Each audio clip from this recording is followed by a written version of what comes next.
অনেক দিন আগে এক শান্ত গ্রামে থাকত মাহিন নামে এক গরিব ছেলে। ছোট্ট একটি কুঁড়ে ঘরে মায়ের সাথে থাকত সে। মা অসুস্থ ছিলেন, আর মাহিন প্রতিদিন কাজ করে মায়ের ওষুধ আর খাবারের ব্যবস্থা করত। একদিন বিকেলে কাজ শেষে বাড়ি ফেরার পথে সে শুনল অদ্ভুত এক শব্দ, মধুর জলের কলকল ধ্বনি। কৌতূহলী হয়ে সে বনের ভেতরে গেল। হঠাৎ দেখতে পেল একটা ঝলমলে সোনার নদী।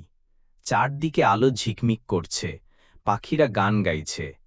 মাহিন নদীর ধারে দাঁড়াতেই এক পরী এসে বলল, মাহিন, তুমি সৎ আর দয়ালু। এই নদী তোমাকে সাহায্য করবে, তবে মনে রেখো, লোভী হলে নদী চিরতরে হারিয়ে যাবে। পরীটি অদৃশ্য হয়ে গেল। মাহিন নদী থেকে এক মুঠো জল হাতে নিতেই সেটি সোনার কয়েনে পরিণত হল।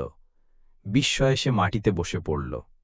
সেই সোনার কয়েন দিয়ে সে মায়ের ওষুধ কিনল, গরিব প্রতিবেশীদের সাহায্য করল। ধীরে ধীরে গ্রামের সবাই সুখী হয়ে উঠল। কিন্তু গ্রামের এক ধনী লোভী জমিদার খবর পেয়ে গেল। সে নদীর সব সোনা নিজের করার জন্য মানুষ পাঠাল। তারা নদী থেকে মুঠো মুঠো জল তুলতে লাগল, আর লোভে পাগলের মতো হাসতে লাগল। হঠাৎ আকাশ কালো হয়ে গেল, নদী কাঁপতে লাগল। মুহূর্তেই নদীটা মিলিয়ে গেল, শুধু শূন্য জমি পড়ে রইল। জমিদার আর তার লোকেরা হতভম্ব হয়ে গেল। কিন্তু আশ্চর্যের বিষয়, কয়েকদিন পর নদী আবার ফিরে এলো, তবে শুধু মাহিনের জন্য। সে বুঝল, নদী সৎ মানুষের সাথে থেকে যায়। মাহিন গ্রামের সবার সাথে সেই সোনা ভাগাভাগি করে নিল। কেউ আর গরিব রইল না।